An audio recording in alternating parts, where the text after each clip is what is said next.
High blood pressure is an issue for many Americans. Hypertension, a dangerous symptom because there are often no symptoms. In fact, many people with high blood pressure have no idea. Dr. Brent Wallis joins us now as part of high blood pressure education from People's Health. Good morning, Dr. Wallis.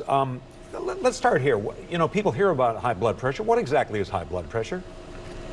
Sure. So your blood pressure itself is really simply a measurement of the pressure that blood makes when it pushes against your arteries.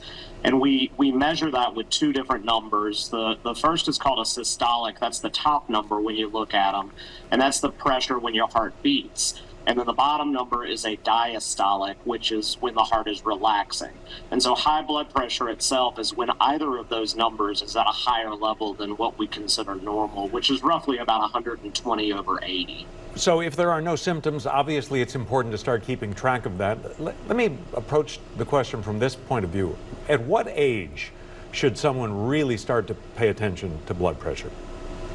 Well, really, it could be any age. Some of that depends on your family history. If you've got a family member that had high blood pressure at a young age, you should check a little earlier. In general, though, starting at age 30, we really should check our blood pressure at least once a year, and then more often as you get older. And that's why it's so important. You know, men often are reluctant to go to the doctor. That's why it's so important to go to the doctor and to get that yearly checkup, which can be life-saving. Yeah, it's critical. And, you know, this is part of the vital signs that we check anytime you come in for an office visit. So we're checking it all the time. It's important to ask your doctor, what is that number? And then one other thing to keep in mind, since a lot of people have been switching to televisits, which are a wonderful technology, but we can't check your blood pressure over the internet. So that's why it's important to also come in occasionally to see your doctor in person to have that measure. Who's most at risk of having high blood pressure?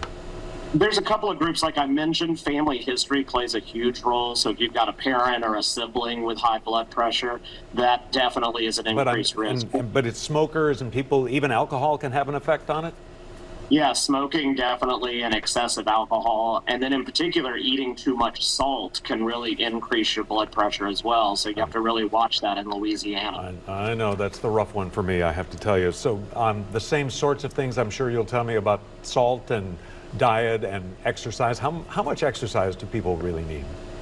Yeah, usually we ask people to try to get at least 30 minutes of exercise 5 days a week. And maybe that'll help you maintain a good weight, because weight plays into your blood pressure as well. So if you can keep that down, it'll also keep your pressures down. Dr. Brent Wallis, we appreciate your time as always. Thank you, sir. Thanks, John.